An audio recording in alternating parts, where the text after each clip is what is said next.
Hey Deckers, I've got a treat for you today. Take a look at these awesome power banks, the P62, P63, P64, and B64. Ha, thought you was going to see another P number, didn't you? Best thing about this is they're all under $100 or £100. So we're going to kick things off looking at the P62. Oh, and they're all airline approved, and all the P range come in an awesome range of colors as well. And you'll see some of those here. Now, I was looking at this funky lanyard when I originally got this. I thought, why would you want that? And then realized that it's actually a sneaky little cable tucked away that also acts as the lanyard. This is incredibly short though, and makes things a little bit tricky charging the Steam Deck if you do it directly, so you have to lie it down and very close by. It is 20,000 milliamps though, with a 65 watt output on the C1 port.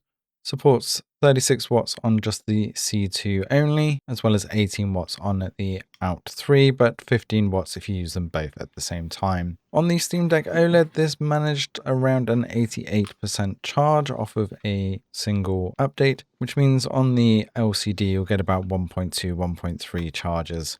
As you can see, the cable that comes with it is incredibly short, so you are going to have it very close by when you have it charging the Steam Deck, or get a longer cable. And this is a basic charger, so we just have basic percent outage, and we can turn it on and off if we long press the button there as well. So easy to tuck away, and at least you've got a cable always with it.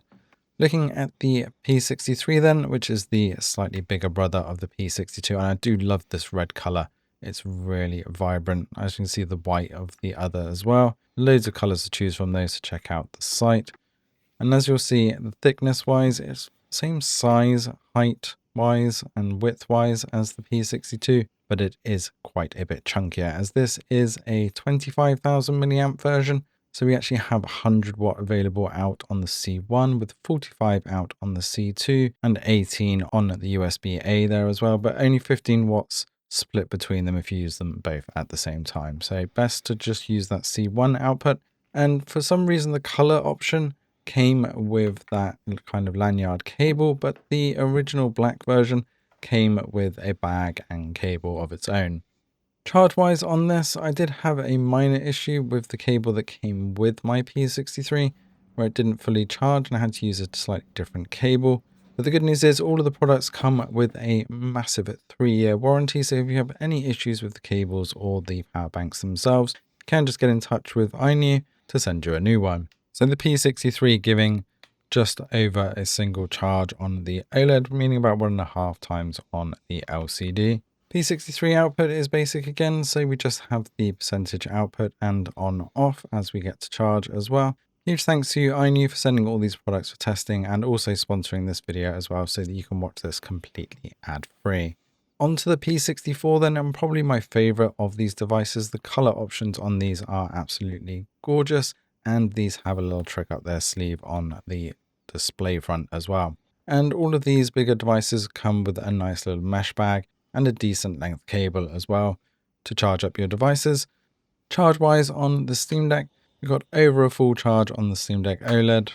First run through took it down to around 27%, but it did make itself back up to 30, and then another 10% on the run through there. So 1.1 times on the OLED charge for the P64, which means around 1.6, 1.7 times on the LCD. Port wise, this is another 25, but we actually have 140 watt max output on the C1, 45 watts on C2, and 18 on the USB-A, but 24 watts if you use the USB-C 2 and A at the same time. The trick up its sleeve though with these ones is once we connect it up, we can actually turn the display into a more advanced mode and actually see the wattage output and how many hours is left at the current charge rate. You can also switch between the simple and advanced mode by pressing and holding on the power button. And if you have any issues with the display or charging, you can just long press that button until it restarts as well. So last up is the B64, or the Beast as I like to call it, as this is a 27,000 milliamp version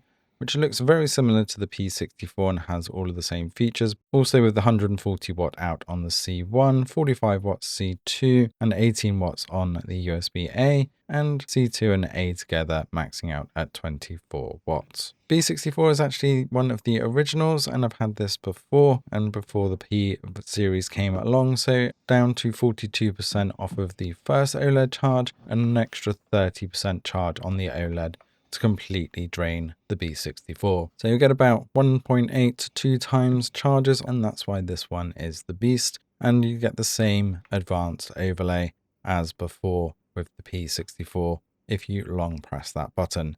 All of these power banks would be an absolutely awesome addition to your arsenal. However, I will definitely recommend the B64 because it has the most capacity, especially if you have a Steam Deck OLED. But if you are looking for that splash of color, then the P64 series come a very close second with those awesome color variants. And if you want something just that little bit more portable, then the P63 definitely also catch my eye. So let us know in the comments below which ones you're going to be picking up, and check out the links in the description below for all of the latest prices on these. They all are under $100 or £100 depending on your country, so you should be able to pick up an absolute bargain here.